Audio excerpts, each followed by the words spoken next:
social commerce really encompasses is any experience where we have social interaction between a group of people and a seamless path to purchase. You're listening to the Keep Optimizing podcast to increase your traffic, improve your conversion rates, and grow your profits.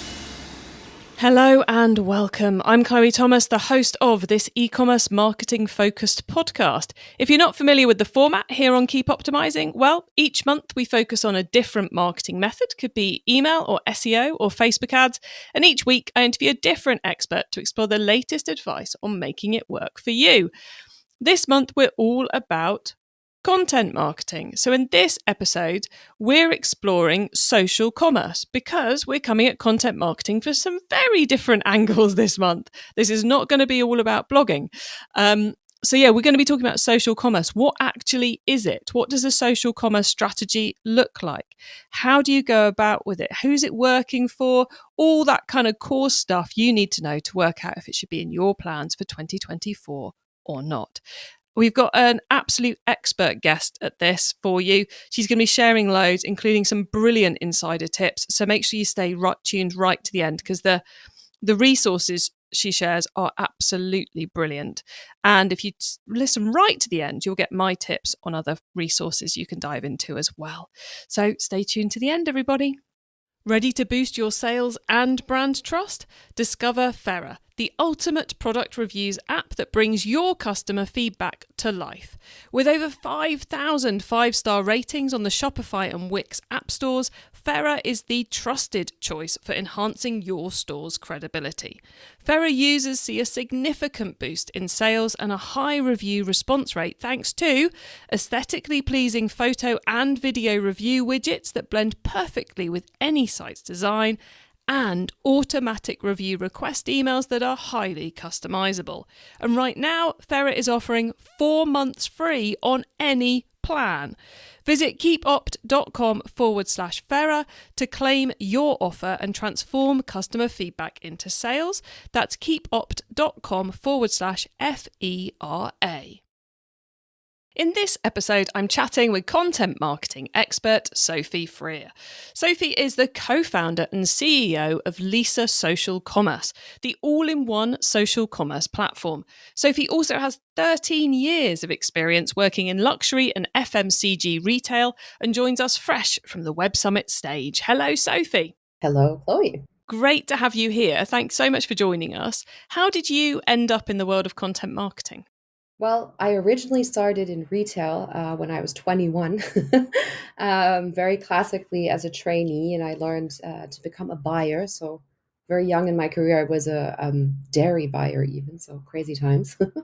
And then eventually I was working for a very big retail group, and eventually I moved more towards anything sort of customer experience related and also brand management. For quite a while, I was managing one of the group's largest own brands, which made over 1 billion in sales worldwide. It was quite an exciting time. And that's where I sort of fell in love with this whole concept of trying to really understand what people are feeling and how they will react to content and to experiences. And then eventually I moved on to helping to build up the innovation department of that big retail group. And content being a very critical element of good customer experience. So it was always on my radar. And as was then later in this career, also technology and how it plays a role to deliver content to consumers in an effective and fun and engageable way. How has that all led to you being part of the LiSA team? When I was in that innovation department, I had already been at that big box retailer for 10 years.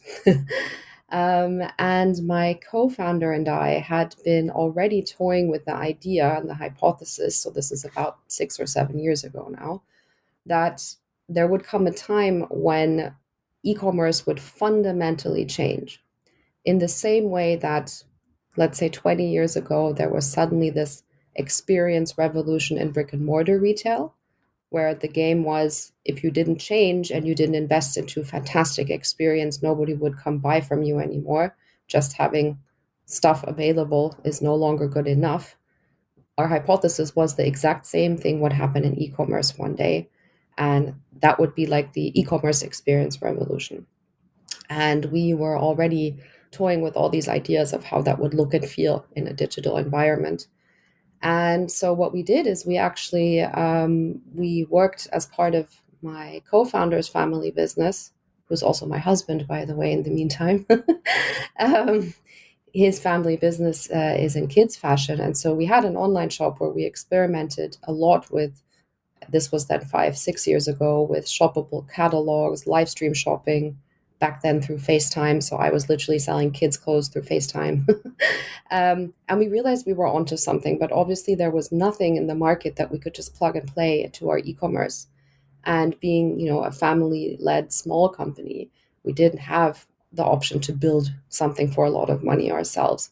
So that's where we discovered this niche in the market, and we said that, well, listen, and social commerce at the time was already popping up in Asia.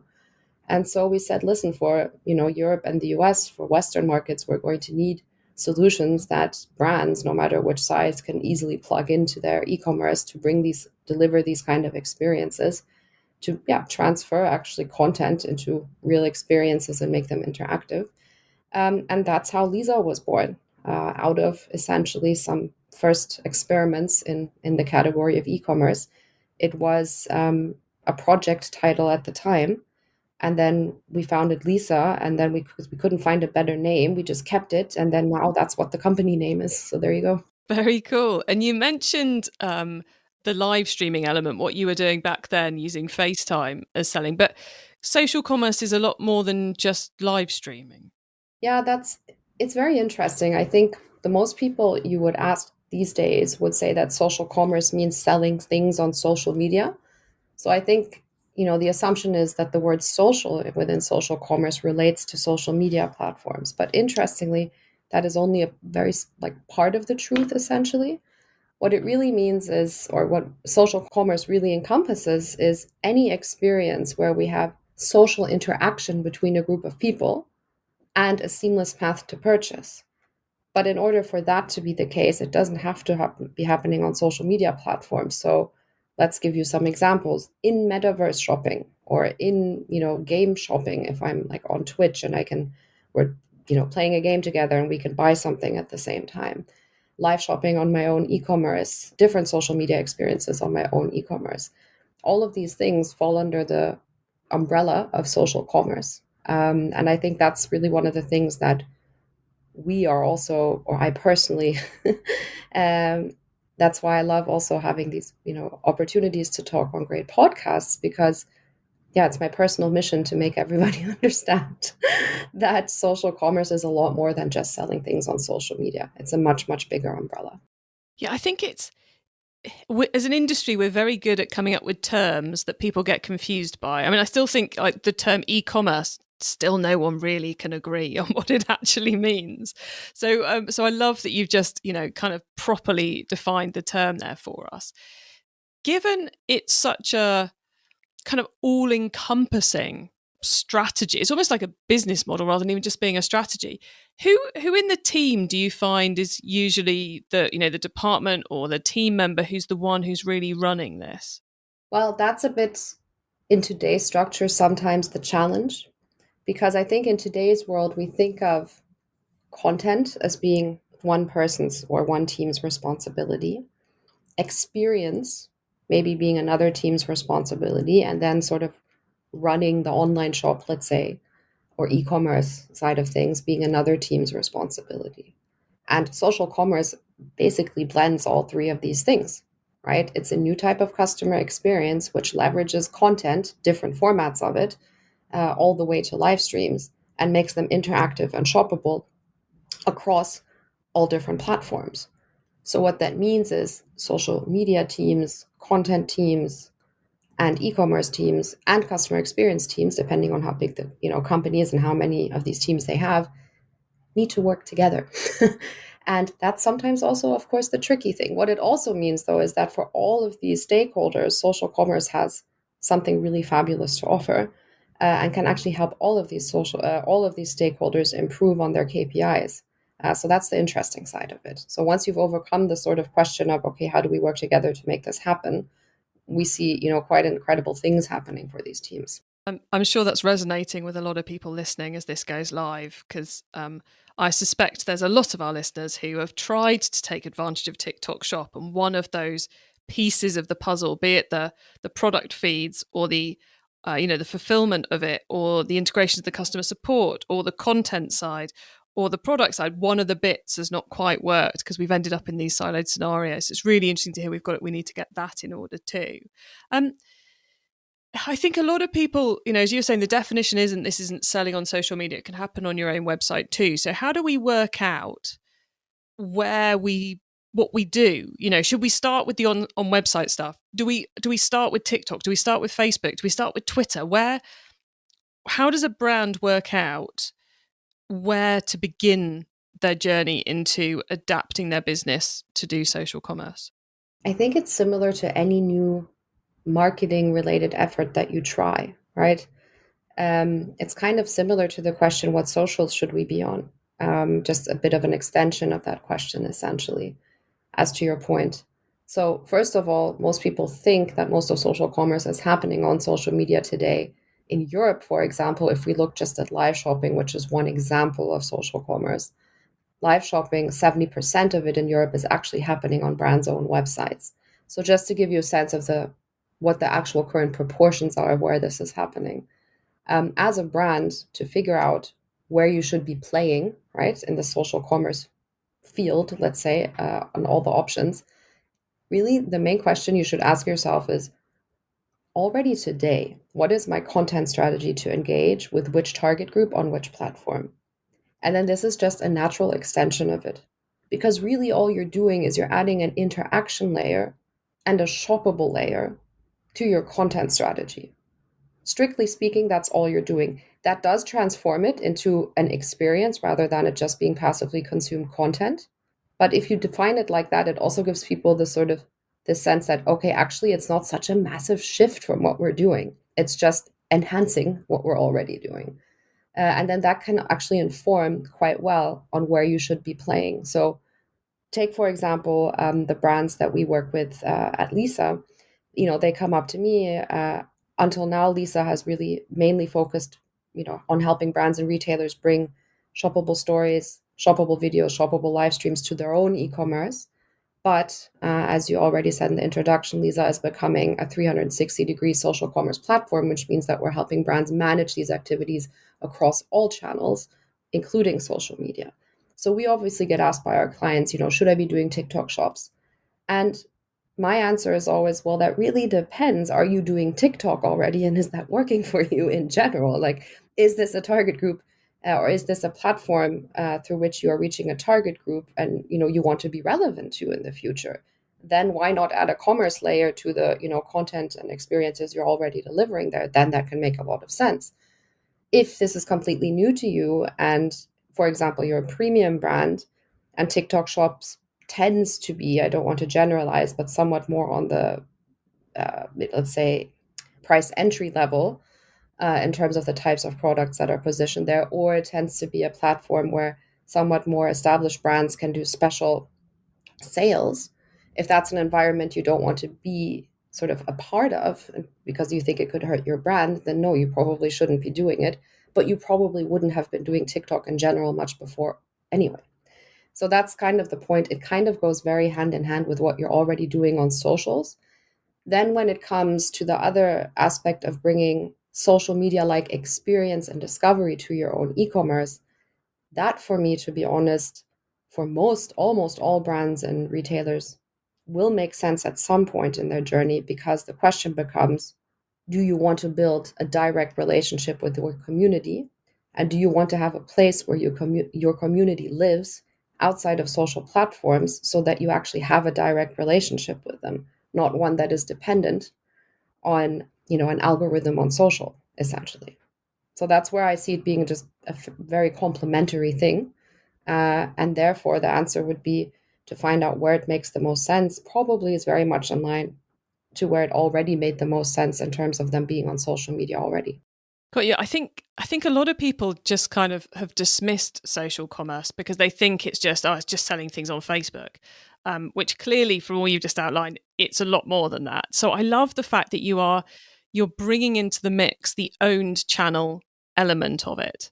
The fact we can do this right there on our website. So I think that's absolutely brilliant. But you mentioned earlier on about how this is huge in Asia.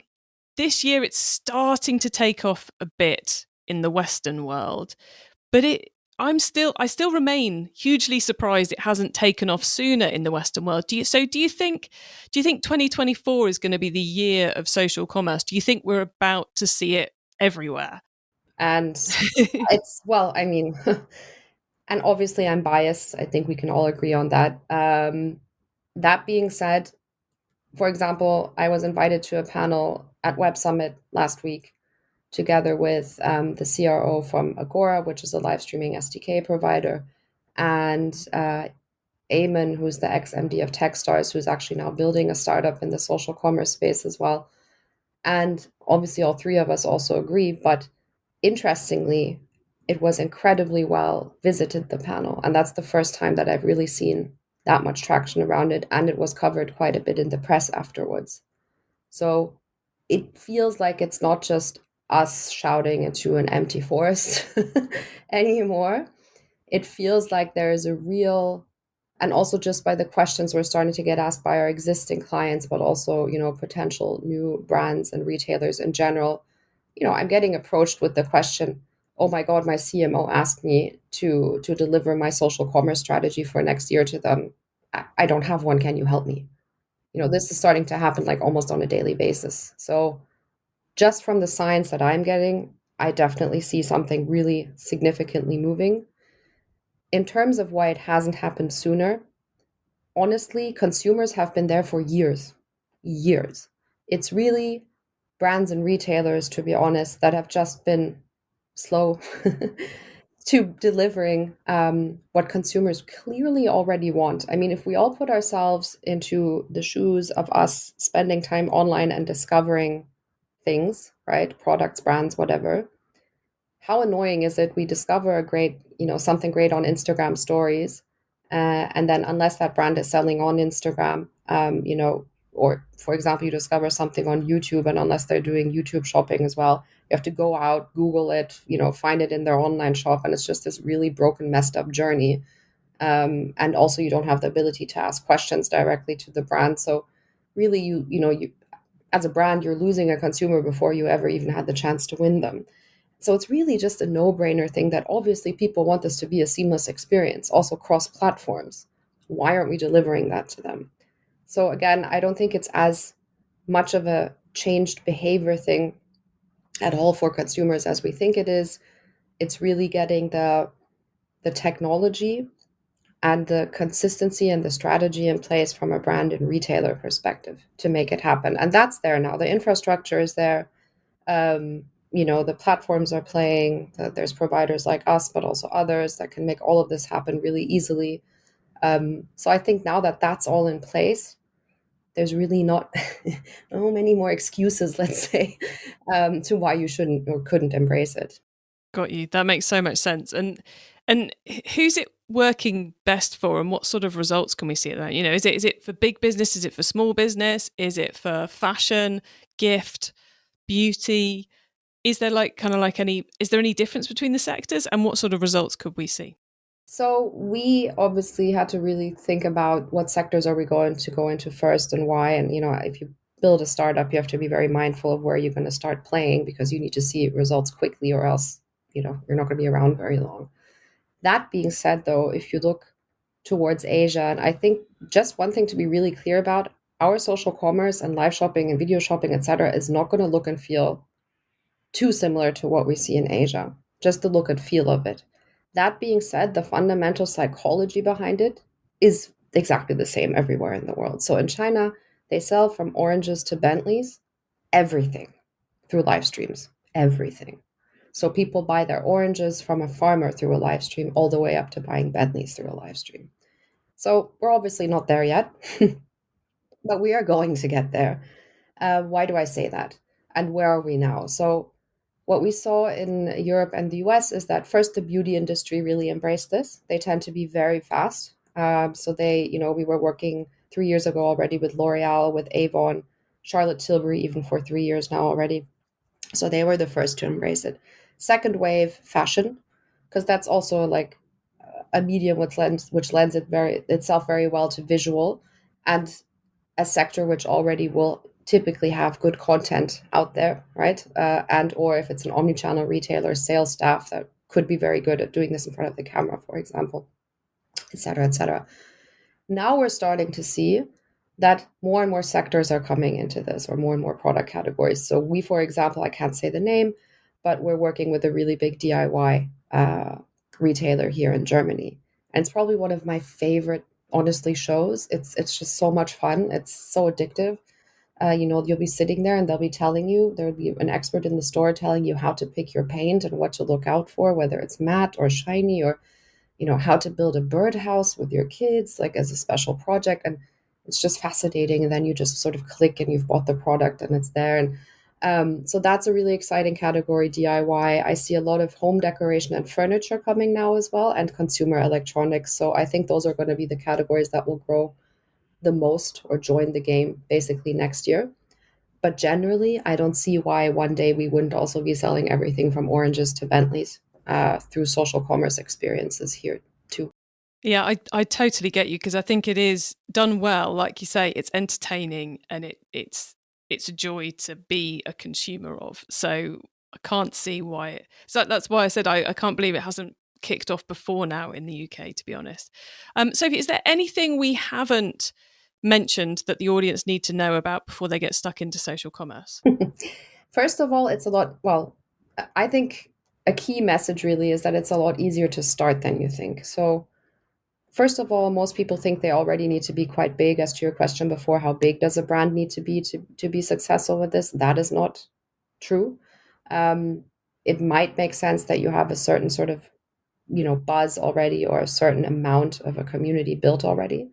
But if done right, you can literally use social commerce, whether it's on your own e-commerce or through platforms, to really grow your community effectively. So we have one client, for example, Avon. They see up to 43% social sharing rates, which means that if 100 people watch on average a live show, for example, and the live hosts ask them to, ask a friend to join, 43% of the audience will do that without getting any incentive whatsoever for doing that, right? So those are the kind of mechanisms which are, to me personally, incredibly exciting, because that means that any brand of any size can really leverage these formats to grow their community organically and for free, by the way, because what that means is that you're paying $0 customer acquisition cost, right?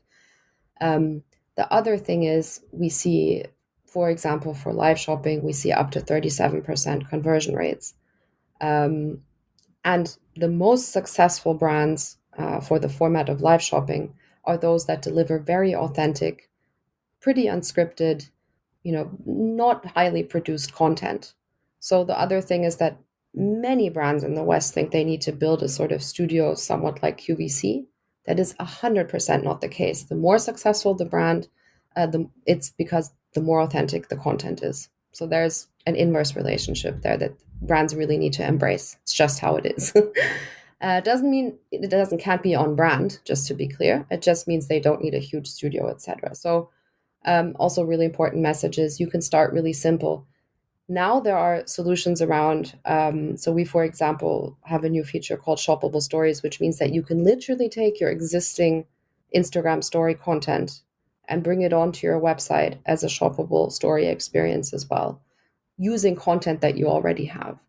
So, that's an easy place to start. You don't have to build a new team. You don't have to develop new skills to get started in social commerce. You can literally start with the content you're already creating and just get a lot more mileage out of it, and, have a much higher ROI on it, which I'm sure a lot of CMOs are looking for also at the moment. Always. Cool. Thank you for those extra tips there, Sophie. Much appreciated. Now, it's been great picking your brains about social commerce. Listeners, remember to stay tuned right to the end so you don't miss out on Sophie's insider tips on content marketing and my suggestions for more free resources to help you improve things even further in your business. In a world where big companies dominate, Frères is here to level the playing field for independent e-commerce stores like yours. Join Frères' community of 35,000 plus businesses including Fiji Water, and see why over 5,000 stores rated them 5 stars on Shopify and Wix. Frères offers stunning, easy-to-use review widgets, AI-driven review management, and dedicated customer support. When you use Frères, you can expect a surge in review responses, increased conversions, and better customer loyalty. Plus, your reviews will shine in Google search and shopping. Take advantage of their special offer, 4 months free on any plan. Visit keepopt.com/Frères to sign up today. That's keepopt.com/FERA.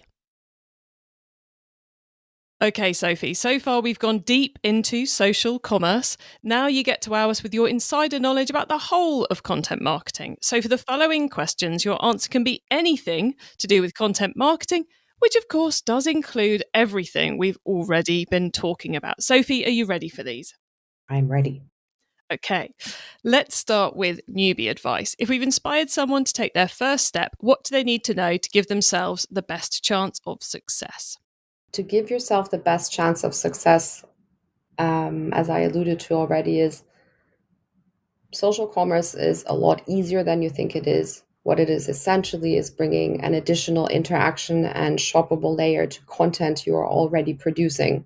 So there is no need to be very scared of having to build something new. You can literally start with what you already have and make it interactive and shoppable either on social media platforms or your own e-commerce, and experiment with small social groups. So if, for example, it is live shopping, it doesn't mean you have to broadcast your first live shopping event to tens of thousands of viewers. You can broadcast it to 50 or 100 viewers and just get their feedback and start to learn what it is that they really like to see, what it is that is really relevant to them. And once you figure that out, then you can scale it. So first step, start small, start simple, start with what you already have, experiment. And once you've really figured out what it actually is that your community wants, then you scale it. Excellent advice. Okay, once you've started, of course, you've got to keep optimizing. So what's your favorite way to improve performance? So the number one biggest mistake that I typically see brands and retailers doing is that they think for any of these formats that the key success indicator is eyeballs, traffic. That's not the case, in my opinion, because this is actually such an effective and efficient, cost-efficient way of doing things. The thing you should be optimizing for is not how many people interact with the content, whether it's a live stream, shoppable video, shoppable short form content, whatever the case may be. That's not what it's about. It's about delivering the right content experience to the right target group. That's where this gets really interesting. So, for example, Marks and Spencer does a spectacular job at live shopping. And what they're doing really well is figuring out if we're doing a show about flower bouquets. Sounds random, I realize, but they actually do shows about flower bouquets. Then they make sure that the people that come into those shows are really interested in, I don't even know what's the word, being a florist, or I think there's a word for it. I can't think of it right now, but you know what I mean, like in how to make flowers. So I think that's where the real success of this lies, in figuring out, okay, how do I deliver the right content experience to the right audience to be highly relevant? And once you start optimizing for that, the conversion rates start going through the roof. Like you, I can't think of the word. I'm not sure there is one. So, audience, if you know what the word is, if it exists, let us know. I was just racking my brains too there, Sophie. So, if someone listening wants to learn more, is there one cheap or free resource you would recommend? For sure. I definitely, in terms of partners that we work with that I can recommend and that I know have a very high quality of research, I can definitely recommend Coresight Research in the US. If you go to their website, they have a lot of free reports on social commerce and live shopping, both in terms of, market development, but also in terms of practical tips and tricks and case studies from brands and retailers. So that's a great free resource. On our websites, you can sign up to our newsletter, which will keep you updated on all things social commerce very regularly. You can follow me on LinkedIn. I obviously have a lot of opinions on anything, any movements, any new things happening in the social commerce space. And we also recently founded a LinkedIn group called the Commerce Social Club.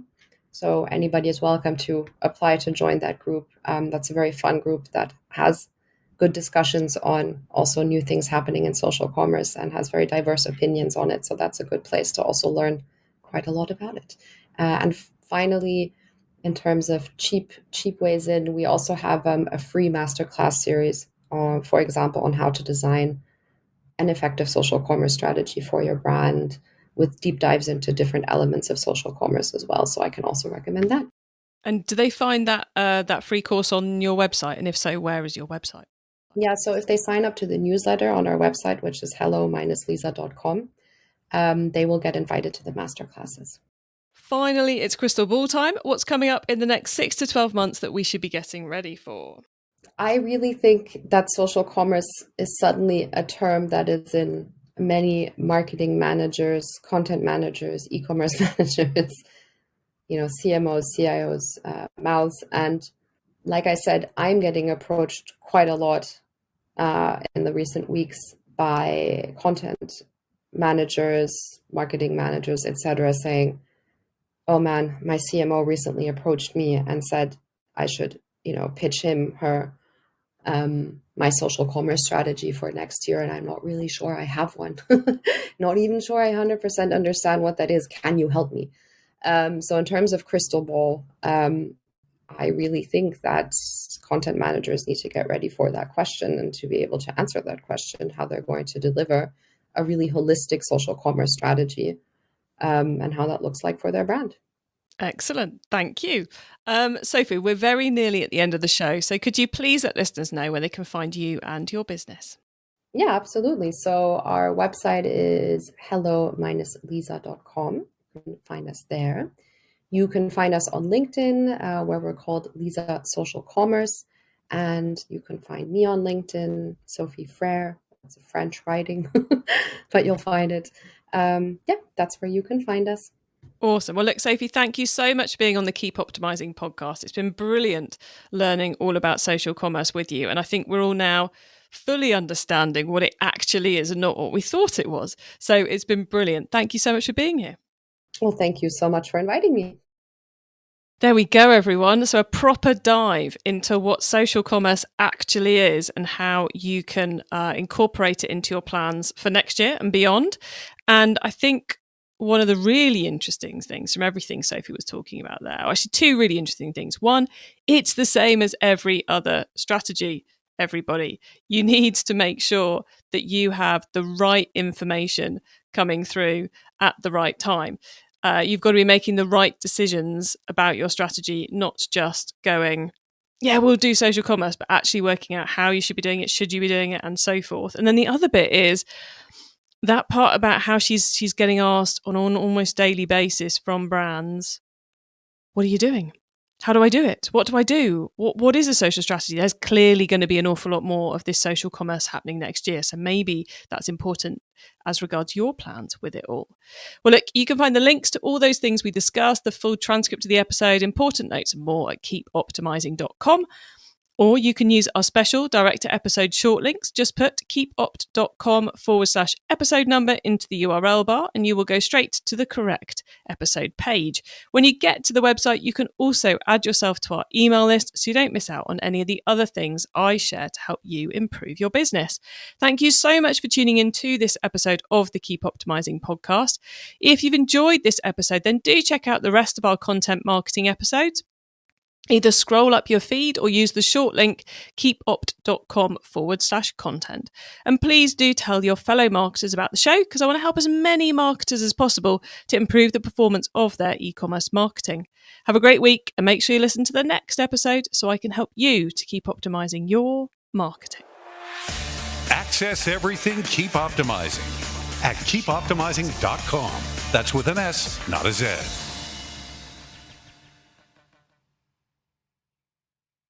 Hello, Chloe here.